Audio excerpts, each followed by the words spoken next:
Hey guys, in this video, I'm going to walk you through the steps on how to pair an Apple Pencil with an iPad, and I'm going to go over this for the first and second generation Apple Pencil and talk about the differences. So we'll start with the second generation because it's really simple and straightforward. All you do is take your second generation Apple Pencil and connect it to the magnetic strip that's on the long side of your iPad Pro, for instance, and once you make that magnetic connection, it should pair or connect at that point in time. Now for this video, I have a first generation Apple Pencil and an iPad 8th generation, so it's going to be a little bit different. So with the first generation, you have to take off the back cap, and that's going to expose this connector.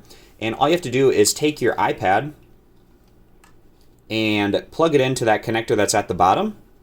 And then you should get a message that pops up that says Bluetooth pairing request. Apple Pencil, would you like to pair with your iPad? And all you have to do is click pair. And since this is the first time I'm making this connection, it's giving me a welcome to Apple Pencil pop-up message here. Click continue if you get that.